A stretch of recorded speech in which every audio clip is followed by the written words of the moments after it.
Bueno, dentro del ámbito de la comprensión de lo que llama Jane Clifford las prácticas espaciales, entra no solamente el trabajo de campo como una modalidad de práctica espacial en la antropología, sino también las prácticas museográficas y curatoriales como un área de la antropología, que es un punto en el cual hay una significativa intersección entre el arte y la antropología, porque las dos instituciones culturales y disciplinas requieren del museo y requieren como muy importante de las prácticas curatoriales. Entonces, estamos hablando del video anterior, estamos tratando de enfocar una experiencia de 7 exposiciones, que es una de las pocas que se ha hecho, que se ha enfocado en el tema de arte y antropología como problemática curatorial y como tema para el cual fueron convocadas las exposiciones de los artistas. En el video anterior discutimos la exposición de Supi Angelini, artista nacida en Venezuela, de padre armenio, que emigró a Houston, Texas a los 20 años, graduada de arquitecto en la Universidad Central de Venezuela. Analizamos su muestra, reportes etnográficos de Psique. Fue muy interesante todo lo que discutimos sobre esta exposición, analizándola desde las dos disciplinas, ¿no? También hablamos de la exposición Argumentos con Betaradeza, del artista venezolano Juan José Olavarría y el cubano Ernesto Leal, que trabajaron en dúo esta exposición. Y también fue muy interesante los análisis que hicimos, ¿no? La problemática que esta exposición virtió en la intersección entre arte y antropología. Ahora vamos a seguir hablando de otras exposiciones de las que resultaron de este esfuerzo. Bueno, hay un artista venezolano que se llama Juan Carlos Rodríguez, que fue el otro artista que yo incluí en esta curaduría. Él tiene la peculiaridad de que, además de ser un artista contemporáneo graduado en la Escuela Cristóbal Rojas y que venía haciendo ya, cuando yo lo conocí, exposiciones, había hecho una exposición individual en la galería del Centro de Estudios Latinoamericanos Rómulo Gallego, había participado en el Salón Pirelli con varias obras, y estaba comenzando a desarrollar en ese momento, cuando yo lo conocí. O sea, a ver, trato de dar algunos antecedentes. Ajá. ¿Puedes ubicarlo en el tiempo? Sí, esto es en el año 1997 fue la curaduría. Y estas experiencias donde yo lo conocí a él más o menos arrancan desde el 95 hasta el 94 al 97. Entonces voy a hablar un poquito de los precedentes de él, porque es un artista peculiar. La razón por la cual yo lo escogí tiene una base en lo que él venía haciendo desde antes. ¿Y la exposición Pirelli en qué año fue? El 95. En 94 hizo una exposición individual en el Rómulo Gallego y en el 95 estuvo en el Pirelli. En el Salón Pirelli estuvo con una instalación grande, que era una montaña de cabellos humanos. En el Centro Rómulo Gallego hizo una exposición que era todas las paredes llenas de tierra y huellas como de tractores. Como si las paredes fueran el piso de un lugar rural. Pero la razón principal por la cual yo me interesé en el trabajo de él es porque él de repente empezó a hacer exposiciones en las que no estaba solo, sino que trabajaba en conjunto con personas de los barrios pobres. Él hizo una exposición con una recogedora de lata que se llama Mayra, que de un barrio pobre, de una favela, que vive de recoger latas en la ciudad. Y él hizo una exposición en conjunto con ella. Entonces participó en el Salón Aragua, participó en el Salón Paisaje, hizo una exposición en la Sala Mendoza. Ya eran como 3 instalaciones grandes que él hacía con ella, donde todo lo que se exponía lo deliberaban entre los dos. Ella no era artista, ¿no? Y las instalaciones incluían mucho del mundo de ella personal, del barrio, ¿no? Claro. Entonces, bueno, por ese motivo fue que yo lo invité a esta curaduría. Le dije que, bueno, le hablé del tema, de la problemática, y le dije que a mí me parecía muy interesante las colaboraciones que él estaba haciendo con sujetos de la comunidad, y que me gustaría que me presentara algo para este tema. Entonces él presentó una instalación que se llamó Etnografía Instalada del Barrio La Bandera. en este caso no era coautoral con ella, era él solo, pero sí estaba completamente basada en la instalación, en las colaboraciones que él había tenido con ella.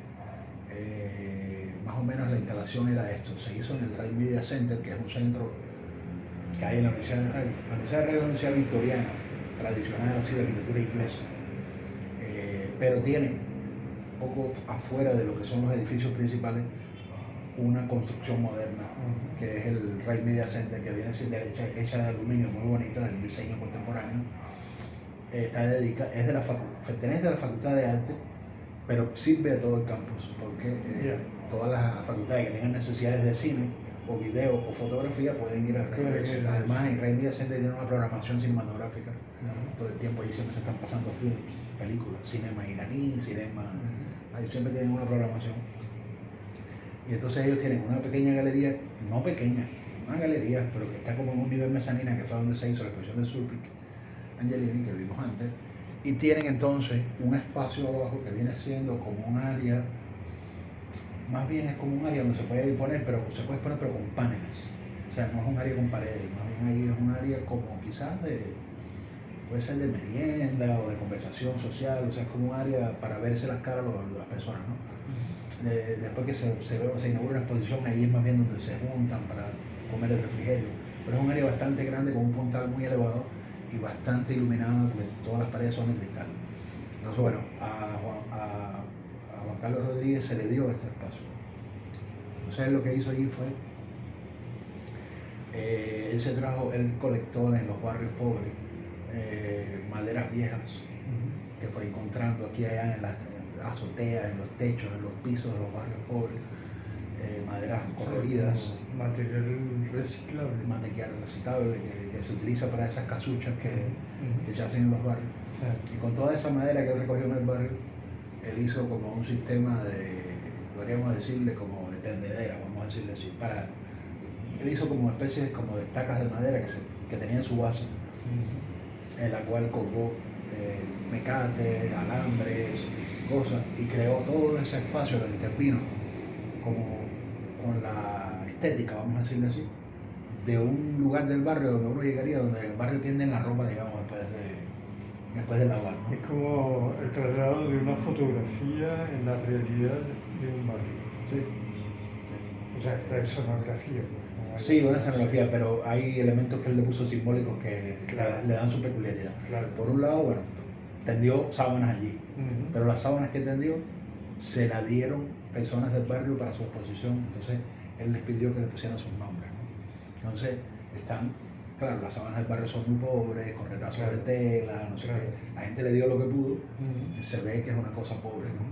En la instalación, y se ven los nombres de las personas del barrio buscadas. Entonces él humedeció esas sábanas, tenían que permanecer húmedas durante toda la exposición, para parte de la obra, y puso en el piso tobos de muy diversos tamaños para el goteo.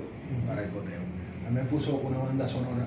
¿Para qué simbolizaba ese goteo? Bueno, vamos a ver ahora. Entonces él puso un audio también, como una banda sonora. Él hizo grabaciones de la gente en el barrio lavando. Okay. Pero lavando y generalmente hablando también, ¿no? Sí, una situación real. La sonoridad del barrio, Claro. la sonoridad del barrio. La puso de banda sonora. O sea, todo el que entraba en esta instalación, que recorría por dentro de estas tendederas, con estas sábanas, con estos tobos, con estas goteras, oía la sonoridad del barrio, la gente lavando, ¿no? No sé. Esta Mayra, con la que él estaba haciendo instalaciones juntos, está escribiendo una novela de su vida. No sé si motivada por los trabajos con él, por algún motivo ella empezó a escribir una novela de su vida, una chatarrera, una recogedora de latas, no es artista ni nada.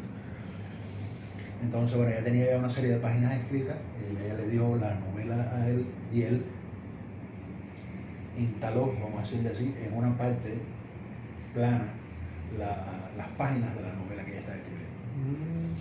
Entonces, que hubiera sido interesante hacer el montaje y la narrativa escrita al lado. Sí, está bombardeado con imágenes que se crucen con los dos espacios, eso hubiera sido... Sí, lo que hizo fue exponer las páginas de la novela escritas, o sea, escritas a mano, sí, a mano, Sí, sí. escritas a mano. Se ve la caligrafía así de ella escribiendo la novela, ¿no? Se ve todas las páginas de la novela, el ambiente con la sonoridad. Y luego también había un pequeño video, pero en un monitor pequeñito.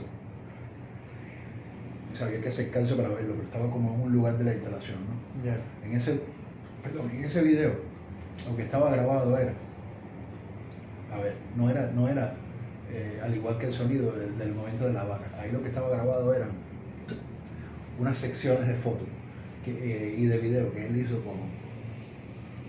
con esta señora, con Mayra, ¿no? De donde ella y varias personas del barrio se disfrazaban de determinadas, podrían ser personajes o cosas así, eran como princesas, eran como la gente del barrio recreando un mundo, podríamos decir de fantasía quizás, o un mundo de ilusiones. Ella estaba vestida de princesa, las niñas pobres del barrio se vestieron como si fueran... entonces es un video que muestra el momento en que ellas se están maquillando, arreglando, terminando de ponerse algo y ya poniéndose para hacerse las fotos. Y ahí está Juan Carlos con ellas en el proceso de todo un poco lo que él evoca ahí es como un setting de filmaciones, donde se está haciendo como algo, se está llevando algo al video, quizás un film, una película, ¿no? La obra se llamó, como decía, Etnografía instalada del barrio La Bandera. Ese fue el otro resultado que tuvimos del esfuerzo. Como ya les he dicho, estas son cosas que es muy difícil inducir al artista. Nosotros no pretendimos en ningún momento decirle al artista tienes que hacer esto. Es muy difícil. O sea, tú pones al artista frente a un tema, le das algunos elementos, hablas con él para que él conozca cuáles son tus intenciones, le contextualizas un poco la problemática de la antropología, la problemática del arte, le hablas un poco de los esfuerzos previos que se han hecho, y adelante, a trabajar. O sea, cada artista es muy libre de hacer lo que quiere, ¿no? Entonces, eso es a la vez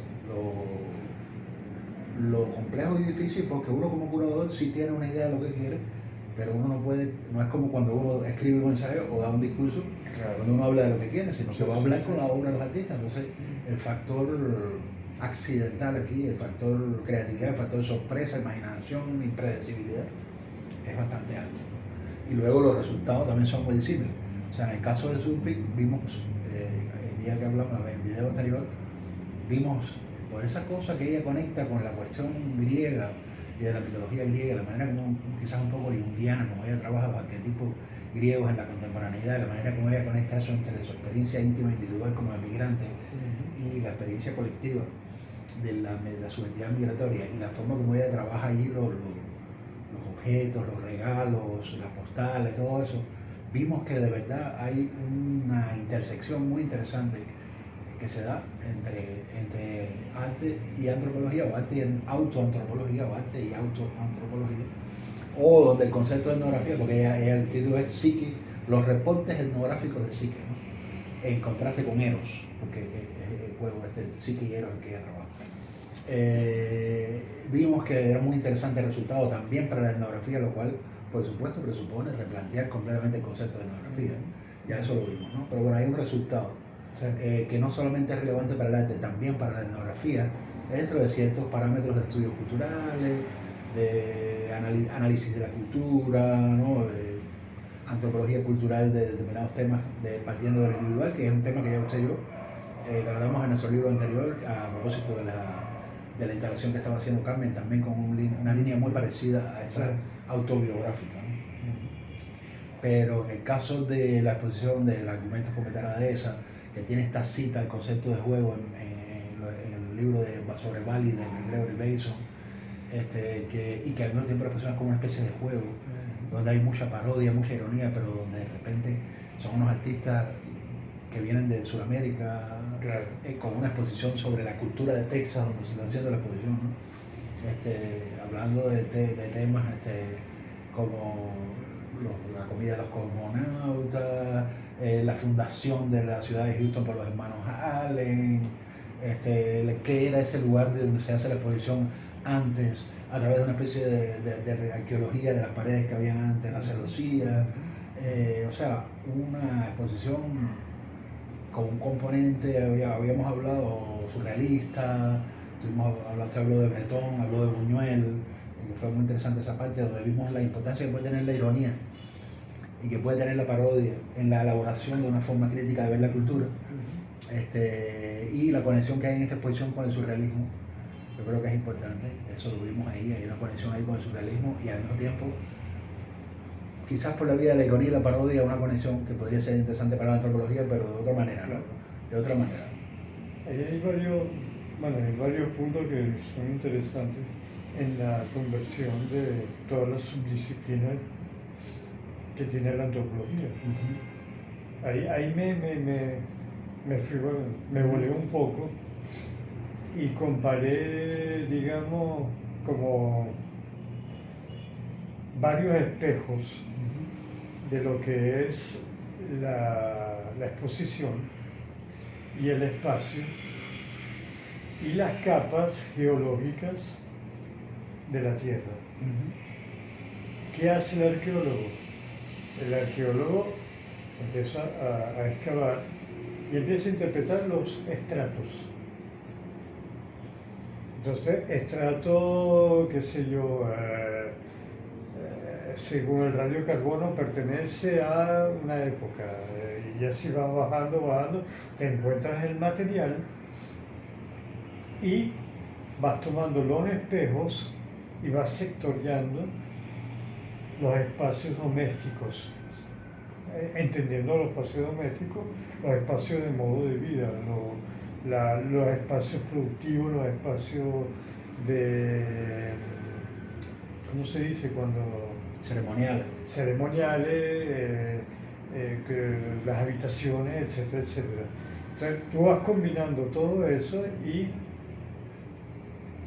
a su vez, como estamos trabajando con tiempo, es decir, con el tiempo pasado, pero queremos incluirlo también dentro de la evolución del tiempo presente, está lo que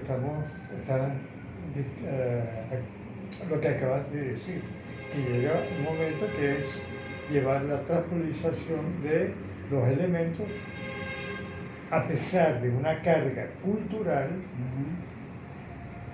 que está, no sé si utilizar la palabra luchando contra la nueva cultura, tratando de amortiguar un poco esa vieja cultura para la adaptación de la nueva cultura y dar nuevas alternativas como individuo en la subsistencia de su cotidiano. ¿No?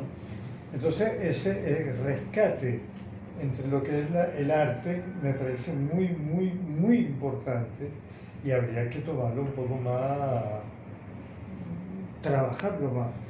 Claro, sí, porque el arte en sí es la mise en scène, la mise en scène, ¿no? es la mise en scène, la puesta en escena. La puesta en escena de la cotidianidad de cada individuo en nuestra época. Pero a su vez, para poder comparar de dónde vienen todos esos arquetipos que tú estás manejando del pasado, te remite a lo que es la etnografía propiamente dicha, o etnografía tradicional, la arqueología como método de desempolvamiento de los materiales, bienes materiales, y después la psicología que está insertada a través de los objetos adornados que tú consigues. De acuerdo, yo estoy de acuerdo con eso 100%, ¿No? pero no necesariamente todo el mundo lo ve así, pero no. Sí estoy de acuerdo que es así, estoy de acuerdo. Porque, por ejemplo, ella que retoma, una señora recoge latas. Ajá. O sea, es curioso. ¿Qué significa una señora recoge latas? Claro, tú puedes especular, tú puedes utilizar cualquier método y puede dar cualquier diagnóstico, pero específicamente ella, ¿por qué toma una señora recoge lata? ¿Qué es lo que hay detrás de eso? ¿Cuál es la simbología? ¿Y qué es lo que quiere transmitir en forma práctica, metodológicamente, su manera de pensar y cómo lleva ella su modo de vida? ¿No? Ahí es donde está interesante. Entonces, recoger todo eso, un poco como el surrealismo, ¿no? Que lo utilizamos a nivel inconsciente y tratamos de burlarnos, porque el surrealismo es un poco, es la contraparte de hacernos notar, quizás, llevando una situación a un extremo, a lo absurdo, para que la gente... Que es una cosa que se da mucho también en la antropología y en la etnografía, por lo que hablábamos antes, de que se transporta una cosa de una cultura a otra. A otra. Bueno, además de que el antropólogo mismo trae esa cosa surreal de juxtaponer un acervo cultural que es el suyo propio con el de otra cultura, Claro. y luego tiene que transportar eso a su propia cultura. O sea, que se dan esos juegos también en la antropología.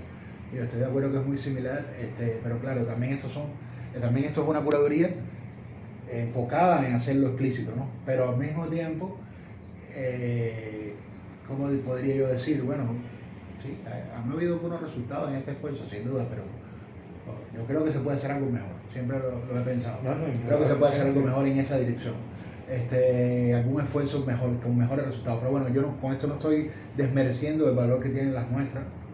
Además, es un esfuerzo que es difícil, no es usual.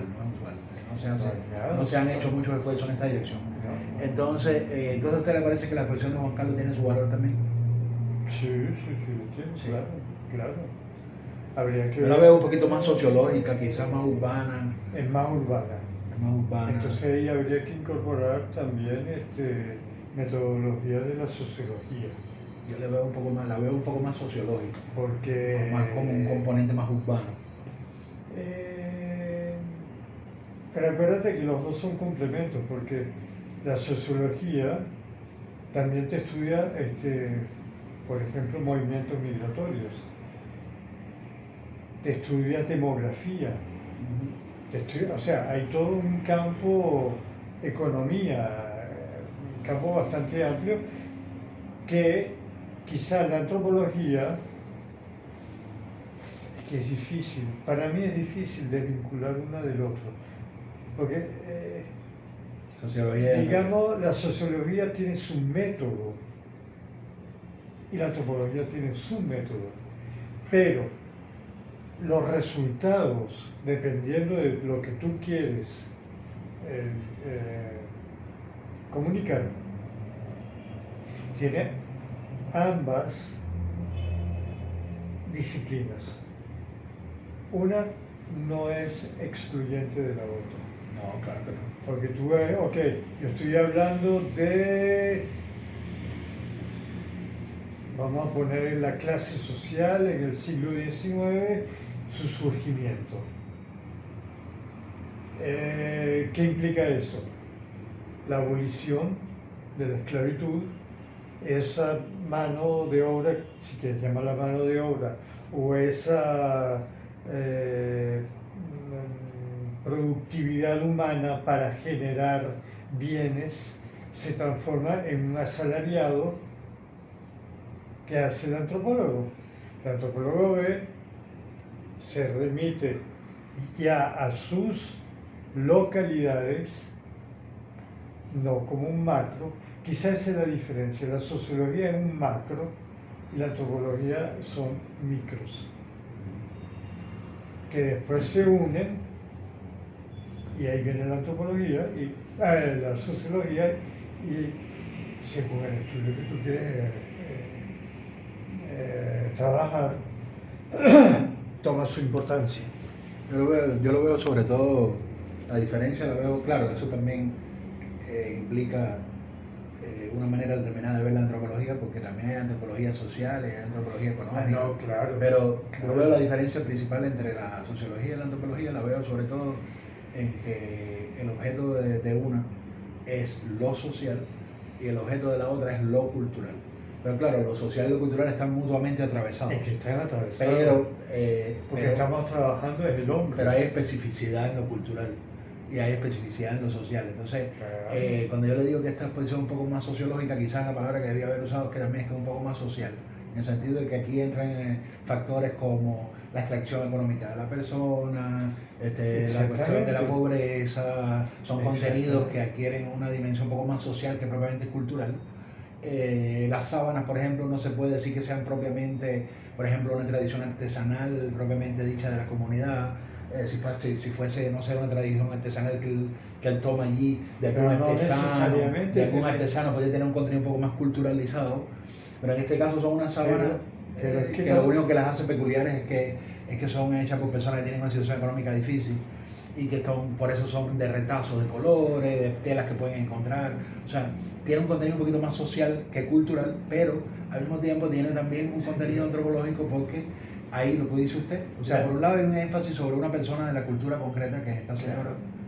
Ajá, sí. Antropológicamente tocarías entonces como forma particular, ajá, la necesidad de supervivencia. Ajá, sí. Y ahí es donde entra la antropología, claro, no la sociología. Claro, sí, la sociología te dice que las sábanas fueron confeccionadas a nivel industrial, ajá, con un valor tanto, con una plusvalía tanta, y la adquiere. Claro. Pero como son de bajos recursos, entonces ellos agarran tajos, los cosen y se fabrican. Ahí es donde entra la parte cultural. Es verdad, sí, ahí es donde entra, pero de otra manera, sí. Pero de otra manera, pero ahí está. Es la utilización de la sábana. Claro. Tú expones la sábana. ¿Qué quieres exponer de la sábana? ¿De dónde viene? ¿Para qué se utiliza? ¿Cómo fue su proceso de manufacturación? ¿Por qué ellos tienen una manera de obtener esa sábana que no es sino parte de la sábana, no la sábana completa? Porque no es lo mismo que tú vayas a la tienda, lo compras, pagas, eso es mucho más sencillo, sociológicamente hablando. Pero culturalmente hablando, no, tú tienes que ver ¿dónde fue a buscar los trozos de... ¿Cómo los confecciona? ¿Cómo se llama? La costura. Las costuras, culturalmente, hay diferencias. Entonces, son pequeños detalles que por eso la antropología es indispensable para poder explicarlo, el fenómeno. Es igual que, ¿cuál es la diferencia entre la paleontología y la antropología física?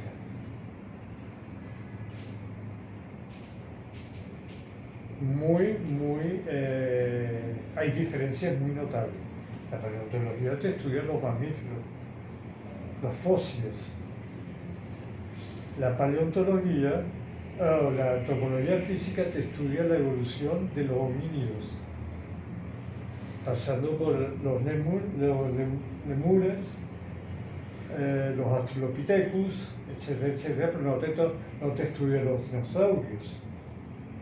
Pero los dos están conectados porque utilizan la geología, utilizan métodos de arqueología, utilizan métodos científicos como el radiocarbono para la datación del hueso, ya sea humano o sea homínido o sea mamífero, en fin, que después tú conectas. Poco pasa con la cultura, con la antropología cultural y la sociología. Pero lo que pasa, el problema que yo veo es que nosotros tenemos, es como los médicos. Los médicos se gradúan con muchas generalidades, pero cuando ellos van al campo de trabajo, ellos asumen su especialidad y se olvidan un poco de lo que es la medicina en general, ¿no? Claro. Y eso es lo que pasa con este campo. O sea, yo tomo el estudio de las ánforas fenicias. O sea, ¿qué hago? Me pongo a estudiar los diseños de las ánforas, las técnicas, cómo fueron diseñadas las ánforas, para qué se utilizaron las ánforas, etcétera, etcétera. Pero hasta ahí llego. No, o sea, mucho más allá.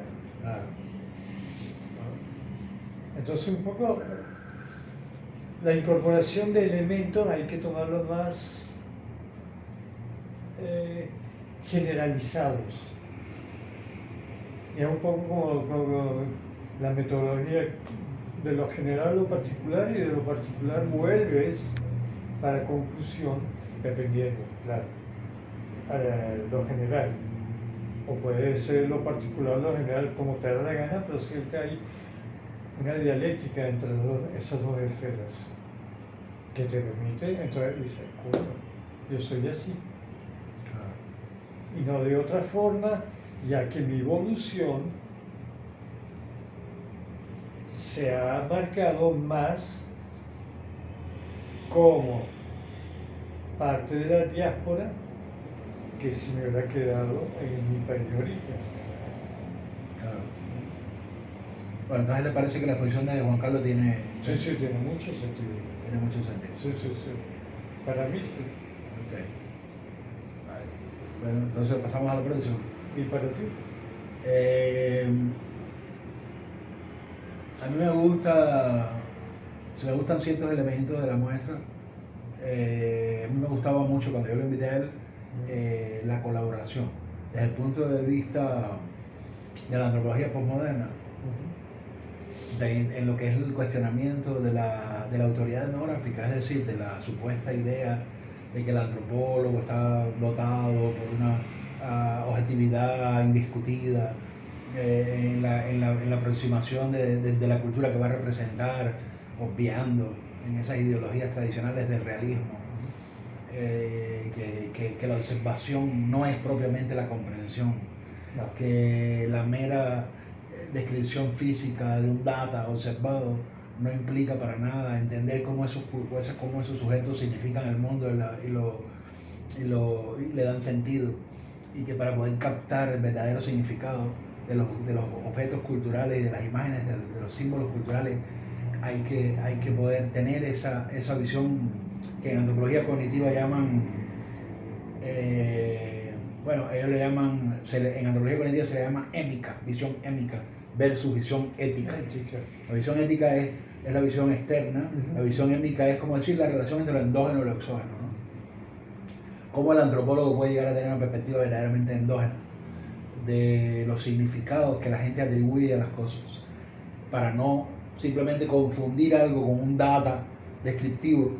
Eso es importante. Entonces, visto desde ese punto de vista, a mí me llamó mucho la atención el tema, y me interesa el tema de lo que ya en antropología postmoderna se ha llamado la colaboración. ¿Qué sería la colaboración en antropología? La colaboración en antropología es, como fue vista al principio de la antropología postmoderna, porque yo tengo también mis distancias hacia eso, porque ahí veo también una manipulación ética del sujeto de la cultura, una instrumentalización, todo eso es muy discutible, ¿no? Yo tengo posiciones bastante radicales en ese sentido, en un sentido antropológico, de cómo se debe trabajar ese problema. Pero bueno, lo interesante es que se dieron pasos y se hicieron esfuerzos. La idea de una etnografía, por ejemplo, un libro de antropología escrito entre varios, donde uno es el antropólogo y de repente hay dos nativos que participan como coautores en un libro de antropología sobre la cultura nativa. O bien una antropología de relatos, que envuelve no solamente la perspectiva del antropólogo, sino que envuelve la participación dialógica. Por ejemplo, el antropólogo... Un poco lo que estamos haciendo nosotros. Sí, pero lo de nosotros es más radicalizado aún. Claro. Es más radicalizado aún. Esto es mucho más conservador. Pero bueno, son primeros pasos con relación a cómo se veía antes la antropología, ¿no? Por ejemplo, traducir directamente cosas escritas y cosas, poemas, cosas escritas por los mismos nativos. Yo le vi al trabajo de Juan Carlos una conexión interesante en ese sentido por el hecho de que él un poco cuestiona la mera, el mero reportar o el mero dar una imagen de una realidad, sino que envuelve al sujeto de esa realidad en la obra, ¿no? O sea, incluso comparte, es muy completamente, en ese sentido es totalmente diferente a lo nuestro, porque en el caso nuestro, los dos somos teóricos, los dos somos investigadores, los dos somos antropólogos, los dos somos críticos, no estamos envolviendo en lo que estamos haciendo a ningún sujeto de la cultura que estudiamos. Pues si estuviéramos compartiendo un libro con algo que estamos estudiando, nos vamos al mercado de Caipuro y hacemos algo en conjunto con los yepateros, ahí sí iríamos en esa dirección. Pero lo que nosotros estamos haciendo, lo que tiene de radical es como una diseminación interna y como una de la producción misma de conocimiento, es dialogizar la manera misma como se produce la antropología. Eso es más radical en mi opinión, además es más ético también, porque yo veo un poco instrumentalizado, manipulatoria, esa idea de colaboración entendida como inclusión del otro, ¿no? Pero bueno, a pesar de eso es interesante. Eso sería la relación entre curador y artista. Exacto, está bien, de acuerdo, sí, de acuerdo. Porque el curador tiene su manera de instalar la exposición. Tienes razón en eso, ¿verdad? Y el artista también tiene su... Entonces tienen que llegar a un acuerdo. De acuerdo que ahí se da. Ahí se da la colaboración y ahí se da la cuestión ética también. El problema ético, sí, tiene toda la razón. Es un problema complicado, es un tema complicado. Pero bueno, en ese sentido, yendo en esa dirección, a mí me gusta su instalación. O sea, él envuelve un poco a la persona de la comunidad, los hace participar de la obra, las personas le dan sábanas, ella le da las páginas de su novela, ¿no? O sea, hay como un deseo de la comunidad de que lo que va a hacer Juan Carlos comunique lo que ellos quieren y lo que ellos... No es exactamente como lo hicieran ellos, porque Juan Carlos es un mediador y al mismo tiempo es un artista, pero hay una colaboración. Y en ese sentido hay una cosa como más endógena, hay una perspectiva que está más cerca de cómo ellos querrían ver las cosas, o de cómo ellos las significarían o las verían, ¿no? Es como un punto ahí medio entre la visión de Juan Carlos y la visión de ellos, ¿no? En ese sentido me parece atractivo. ¿Y cómo llevaste tú la curaduría? Todo esto lo coordiné yo y lo hice posible yo. Okay. Todo esto lo coordiné yo, pero ya le digo, el margen de posibilidades que yo tuve aquí de inducir no fue todo lo que yo hubiera podido, porque aquí había cosas que se me iban completamente de control. La exposición, por ejemplo, de homenaje a Betara de esa, yo hablé con ellos, le di referencias,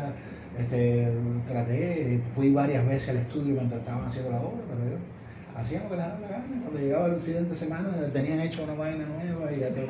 Entonces es un proceso muy difícil. La teoría del caos. Es un proceso muy difícil, exacto, el caos, bordeando el caos, como me decía una amiga mía filósofa, bordeando el caos, porque hay una cantidad de factores entrópicos que tú no puedes controlar. Claro. Y entonces es como un diálogo también, como dice usted, entre el curador y el artista, ¿no? Donde se va moldeando un poco, pero no se puede conducir completamente la cosa, ¿no? Pero sí, también ahí hay un componente de a quién tú escoges, ¿no? Por supuesto, yo no escogí a cualquiera, yo traté de escoger ciertas personas que podrían dar un resultado interesante de alguna manera, ¿no? Pero a mí lo que me parece es que faltan como muchos, digamos, por ejemplo, no hay nada, en ninguna de estas curadurías hubo exposiciones, hubo ningún artista que tratara, por ejemplo, de una manera más clara, así, por ejemplo, lo tribal o lo indígena, no hay nada en esa dirección. Todas las exposiciones son, todas exigen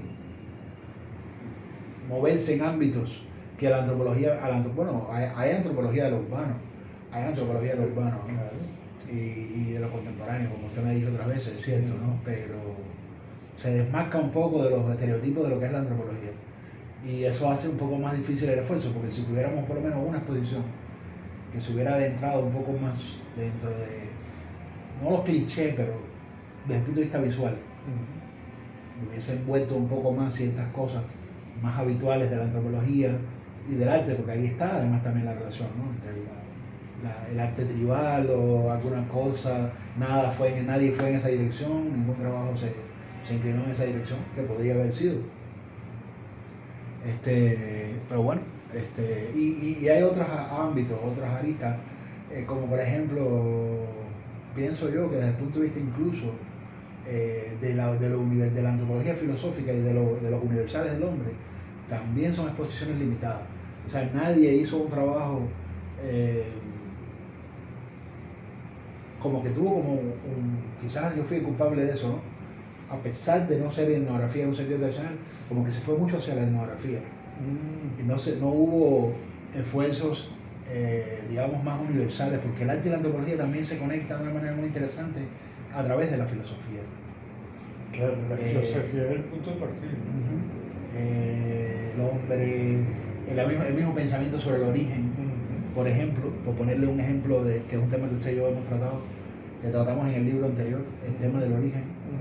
Es un tema que une mucho al arte y a la antropología.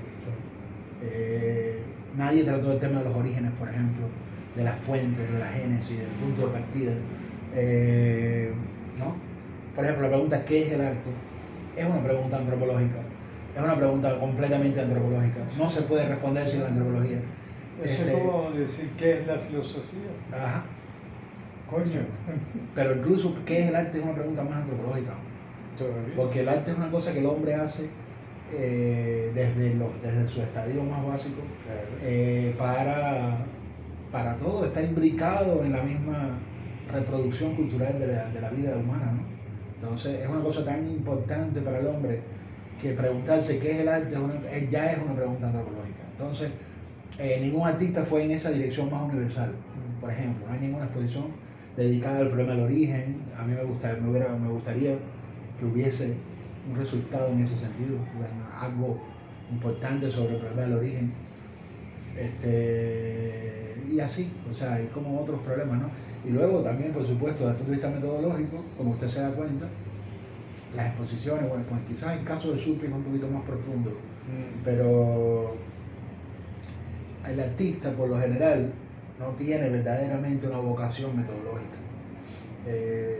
Entonces, con excepción del momento ese en el que la parte conceptual de la obra puede irradiar conexiones con las preguntas metodológicas de ciencias sociales, hasta ahí.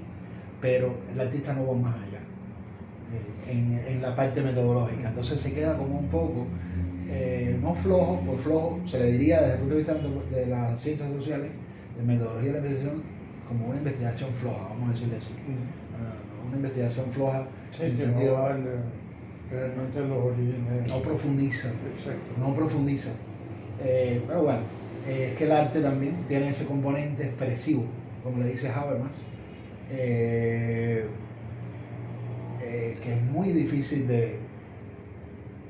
ya de por sí un arte con carácter conceptual, es inusual dentro del arte mismo. Estas exposiciones de las que estamos hablando son todas exposiciones de arte conceptual, porque independientemente de que los artistas se expresan y se comunican y hay toda la parte sentimental y emotiva que es propia del arte y estética, ¿no? Hay una preponderancia muy fuerte del concepto en todo esto. El arte usualmente no es así. La parte de los significados de la obra no siempre son propiamente conceptuales. Entonces, más bien son instintivos o pueden ser estados o meramente una cuestión volitiva o de la libido o del deseo o de la subjetividad del mundo interior, puede ser el mundo de los significados en el arte, tiende más en esa dirección. Por ejemplo, el surrealismo habitual conecta con el inconsciente, pero cuando uno ve las obras del surrealismo, bueno, quizás Buñuel es un caso, el caso también de Breton, que son un poquito más... Son más concretos. No, y más elaborados. Claro. Intelectualmente más elaborados, ¿no? Sí. Pero por ejemplo un Dalí, bueno, un caso, o sea, un Dalí es un artista que sí, es muy interesante, pero es una cosa meramente lo que ellos llamaban el automatismo psíquico. El automatismo psíquico, como decía Desnoy, el poeta trabaja, lo que estaba era durmiendo, Claro. ¿no? Se acostaba a dormir y ponía en la puerta, no moleste, el poeta trabaja. Esa es una cosa famosa de Desnoy, ¿no? El poeta surrealista. Para ellos era la idea de la psique liberada, o sea, soltar los sueños y dejar que la imaginación se desplaye libremente, ¿no? Entonces, son muy raros los casos de los surrealistas que tú puedes decir que había una intelectualización, Claro. que había un trabajo intelectual más elaborado, ¿no? Algunos sí, pero muy pocos. Sí. Y entonces, encontrar en el arte gente, artistas que elaboran intelectualmente, no es tan fácil. Entonces, estas exposiciones ya de por sí tienen un alto nivel de elaboración conceptual para hacer arte. Claro. Para hacer arte. Pero al mismo tiempo es arte. Entonces, las experiencias están muy mediadas por necesidades expresivas, cuestiones, para más la idea de que expresar y comunicar que propiamente demostrar un método, ¿no? Entonces, si se ve desde las ciencias sociales, se ve como un poco flojo. Por ejemplo, ¿por qué él no, Juan Carlos, por qué la obra no incluye algo sobre el método de interacción? Si eso hubiera sido una obra verdaderamente de sociología, debería haber incluido, no sé, algo sobre la interacción simbólica, alguna cosa más conceptual sobre la metodología de la investigación, pero no lo incluyen porque es que más bien lo evocan. Sí. Para ellos es como sobreentendido, me imagino. También. Sí, puede ser, visto desde el punto de vista del arte, estas cosas a veces se pueden ver como muy empobrecedoras del mensaje estético, ¿no? Que ellos lo ven como quizás muy didáctico o muy anecdótico, como machacar mucho una cosa. ¿Para qué llover sobre mojado, ¿no? Volver a decir, ya sabemos que aquí hay una cosa participativa, ¿para qué ponerla en primer plano? Yo tengo una pregunta, ¿cómo ves tú el performance? ¿Cómo veo el performance? Sí. En el arte. En el arte. Depende del tipo de performance que sea. Porque el performance es netamente simbólico. De acuerdo. Entonces no todo el público tiene mecanismos para poder interpretar la obra en sí. Sí. Entonces puede ser que hay gente muy pobremente captar ciertas situaciones y hay otras que ven más allá de lo que es el trabajo de performance. Es verdad. A mí me parece que el concepto de performance es un concepto importante también para conectar el arte y la antropología. Claro. Por cierto. Por cierto, es un concepto importantísimo. Lo trabajó Víctor Turner en su trabajo con Richard Chetner. No sé si usted sabe de esta colaboración que hubo. Víctor Turner es un antropólogo inglés que es una de las figuras principales del simbolismo de antropología. Y Richard Chetner es como decir uno de los principales directores de teatro de vanguardia experimental dentro de la historia del teatro. O sea, como decir Brecht, pero más para acá, más moderno. Es una figura importante del teatro.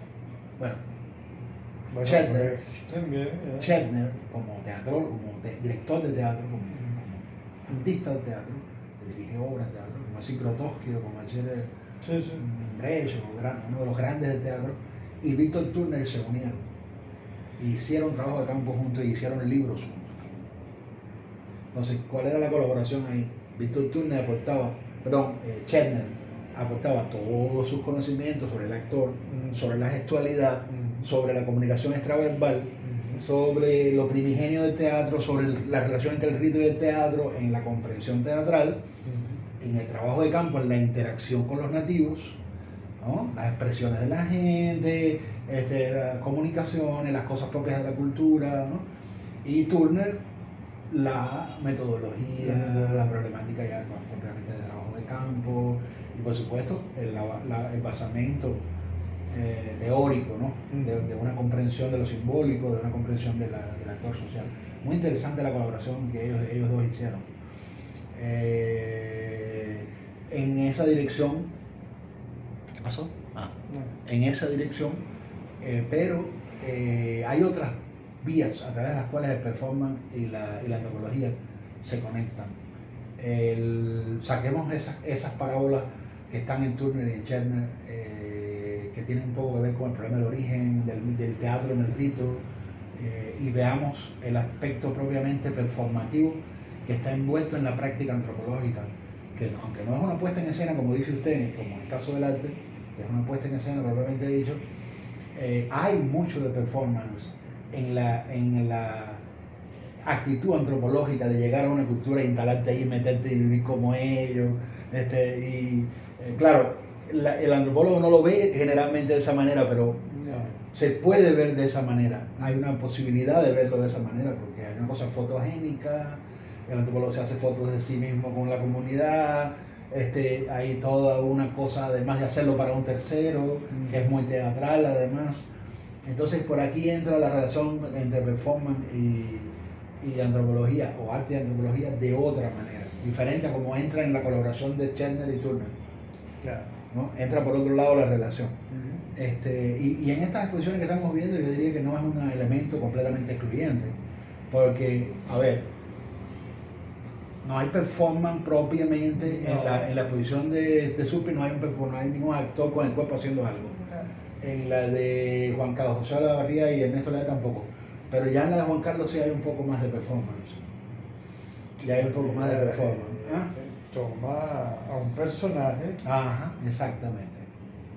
Que trata de darle vida. Exactamente. Y entonces ahí está jugando, sí. Aunque no está implícita el juego del performance, es decir, el individuo no está ejerciendo su papel del performance, pero sí está captado. No sé si...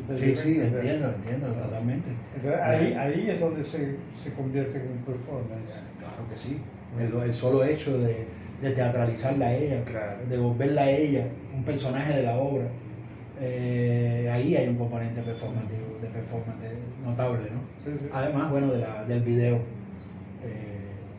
donde se están vistiendo, ya eso ya es performance literalmente. No, por eso te lo pregunté. Sí, pero yendo a performance en el arte, ya con exclusión de la antropología, viendo en la historia del arte lo que ha sido performance, depende del tipo de performance, porque claro, hay, por ejemplo, en la Bienal del Barro, poner un caso que curó durante muchos años Vicky, junto con Roberto Guevara, hubo algunos ejemplos muy interesantes de performance. Hay una artista, por ejemplo, que creo que se llama Cecilia Tosta, que es una artista brasileña, que hizo un performance en la Bienal del Barro del año 92, la que curó Vicky, que hay que verlo. Ella es una obra con cerámica. Ella se pone una gran vasija cerámica. Entonces, el día de la inauguración, la vasija cerámica está sellada completamente. Entonces, el día de la exposición, ella sale de la vasija cerámica embadurnada de barro. Se hace como una especie de alegoría del origen. Del origen. Que puede ser del origen del hombre, sí, o puede ser del origen de la cultura, pero muy hermoso, muy poético, ¿no? Por poner un caso de un tipo de performance que raya con la arqueología, con la reflexión arqueológica, ¿no? Porque después entonces todos esos fragmentos de cerámica que se rompen cuando ella sale de como si fuera un huevo, todos esos fragmentos de cerámica quedan esparcidos, y la obra, y ella viene con una actitud arqueológica, sí, muy bueno, y viene entonces como esos restos de cultura, muy poético, pero como una especie de arqueología poética, ¿no? Porque ella viene entonces después y le hace unas intervenciones como si fuesen unas mediciones arqueológicas a esos restos cerámicos, y queda como la documentación de lo que fue el performance. Y después entonces al final expone unas pequeñas fotografías en un lado así de la pared del proceso ¿no? Por ejemplo, ese es un tipo de performance con ciertas características, pero hay otros tipos de performance donde una de las cosas que se planteó en el performance en las artes visuales más problemática era la cuestión de la experiencia. O sea, porque si un performance es solo algo que se presenta para un público, una acción corporal como se parece mucho al teatro. Sí. Casi que colinda ahí, se diluye casi en teatro. Lo único que no hay de teatro aquí es que no se habla, que no hay una trama. Como una pantomima. Como una pantomima, exactamente, como una danza, como una danza. No hay trama, no hay historia que se narra. Bueno, sí, cierta historia, pero microhistoria, ¿no? Claro. Pero no hay personajes, o sea, como, no es teatro exactamente, pero muy cerca del teatro, porque lo que hace el cuerpo es una acción. Cambio, hay otras formas de performance, donde la cuestión del performance no estriba en algo que se hace en la escena, sino que estriba en una experiencia que se está viviendo. Este fue un movimiento en artes visuales que se llamó Fluxus, estaba centrado en este dilema, o sea, que era lo que a ellos les importaba. El artista está viviendo un proceso de experiencia determinado, que puede ser durante la realización de una obra, pero la obra no se ha expuesto todavía. O sea, el artista está preparando una obra y está viviendo una experiencia en el proceso de preparación de la obra. Cuando esa obra se termina, esa obra sustituye el proceso vivido y queda solo como resultado. El proceso que se vivió para hacer la obra es visto como un mero medio para un fin y queda completamente excluido. Bueno, la problemática que le importaba a los artistas de Fluxo era que lo importante era el proceso, no la obra. Entonces, como la obra no podía ser entonces meramente un resultado del proceso, tenía que de alguna forma reflejar el proceso, porque el proceso era más importante que la obra. Entonces, ¿qué fue lo que hicieron esos artistas? Trataron de que la obra fuera sobre el proceso. ¿Cómo transformar la obra en una cosa que haga posible comunicar el proceso? ¿De qué manera? Ahí hay una cuestión con el tiempo. O sea, el tiempo, la puesta en escena tiene su momento, pero el tiempo en la vida cotidiana, que es el proceso de experiencia, lo que llaman el proceso creativo. Sí. Y luego hay algunos artistas, por ejemplo, porque este tipo de performance que se llamó Fluxus, que estaba más preocupado por la temporalidad del proceso, generalmente estaba vinculado al tiempo de duración desde que se empezaba a hacer una obra hasta que se terminaba. Y lo que les importaba era ese proceso. Pero solo cuando era el proceso para una obra.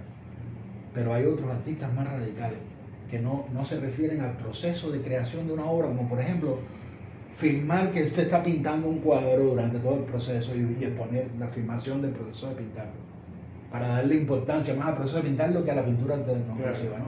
Claro. Sino que les importa la experiencia desbordada del proceso de una obra, la vida misma. Estos son artistas que unen el arte y la vida. Entonces a ellos lo que les importa es la vida que están viviendo y la experiencia que están viviendo, no para una obra, sino todas sus experiencias. Entonces, por ejemplo, la diferencia entre un artista de performance que se vincula al action painting, que es la acción para una obra, el resultado puede ser fotografías del proceso de pintar una obra, donde tú ves el cuerpo, parece una danza también, parece un teatro, pero es diferente al que vimos antes, porque no es escenificado en el museo para el público, sino que es la documentación de la cosa que se hizo en un espacio otro donde ese proceso fue vivido. Lo que tú ves es solo la documentación, ¿entiendes? O sea, no ves al artista ahí haciéndote una cosa con el cuerpo, que sería más lo teatral, ¿no? Claro. Sino que tú ves una documentación de una cosa que él vivió, de la cual tú solamente tienes una memoria, ¿entiendes? Bueno, hasta ahí es una cosa, pero ya entonces cuando pasa al tipo de performance que se desmarca del action painting, o sea, de lo que es el proceso de hacer la pieza, ahí sí se vuelve más complicado, porque ¿qué documentan? Si ya no es el proceso temporal que va desde que empieza a pintar hasta que termina de hacerlo. Entonces ahí, aquí entran artistas, por ejemplo, como la brasileña Ligia Clark. ¿Qué hacía Ligia Clark? O sea, aquí en Venezuela hay un caso de una artista con esta característica que se llama Antonieta Sosa. Son artistas, por ejemplo, Ligia Clark. ¿Qué hacía Ligia Clark? Ligia Clark, como diluía el arte y la vida, ¿no? Ella vivía procesos interactivos con estudiantes, con amigos, con personas que se volvían relevantes en su vida, ¿no? Entonces de repente ella agarraba constancias de esos procesos.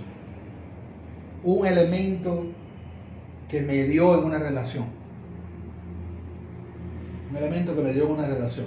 Puede ser, no sé, un regalo que como lo hizo Supik, que puso los regalos de las amigas tejanas, por ejemplo, ¿no? Sí. Un elemento que una relación intersubjetiva es un elemento que queda de constancia de esa relación. Se vuelve un símbolo de la relación. Tiene un verdadero valor afectivo, una relación intersubjetiva. No fue hecho como obra de arte, fue hecho en la vida misma, pero quedó en algún lugar. Las cajas que tiene Vicky ahí de cosas de la memoria, de vaina, cuando fue no sé dónde, una vainita. Entonces, te voy a contar. son artistas que empiezan a reparar en esas cosas y empiezan a convertir en obra de arte esas huellas, esos signos, esos elementos.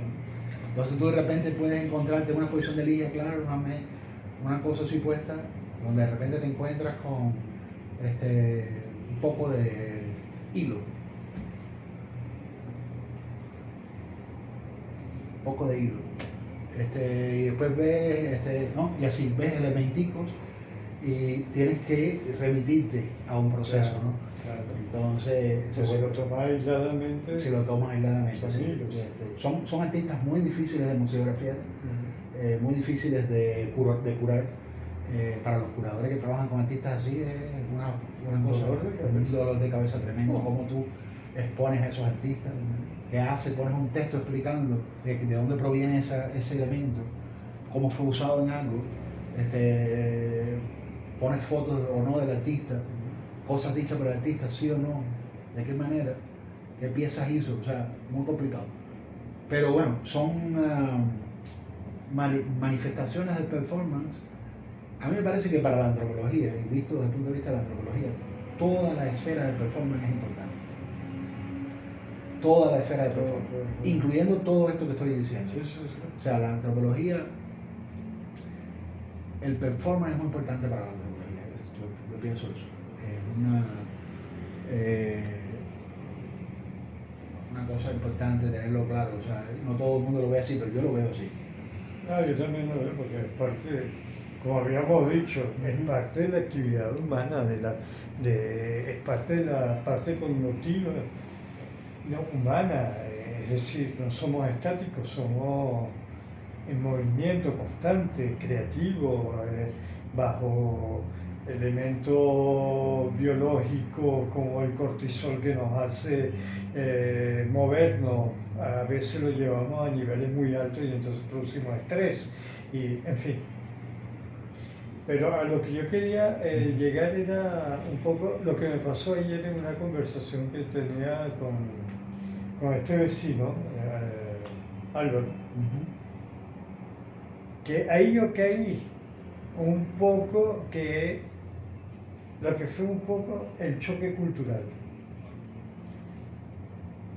Él es de Oriente, él es del estado Sucre,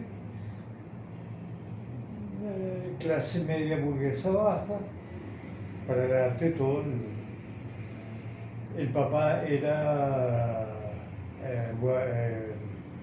creo que era militar, la mamá era profesora,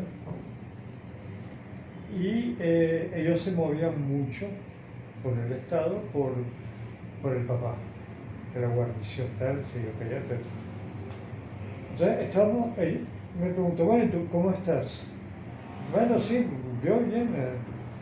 Aparte de la cirugía que me hicieron, la parte de que me reconstruyeron el diente, aparte de la monetaria, la edad que ya empieza a afectarme, como tú lo sabes, pero ya yo estoy planificando ver qué voy a hacer con mi ataúd. ¿Le dijo usted? Sí, entonces me dice, pero ya está hablando huevonada. No, es que hay que hacerlo. Yo quiero un ataúd de caoba. La caoba cuesta. O sea, yo me fui por el humor negro. Claro. Pero él no entendía. Entonces, claro, cuando una gente dice, bueno, hasta aquí yo, mira, me está llamando mi esposa. Lo evadió. Me evadió, me dijo, yo te llamo. No me ha llamado.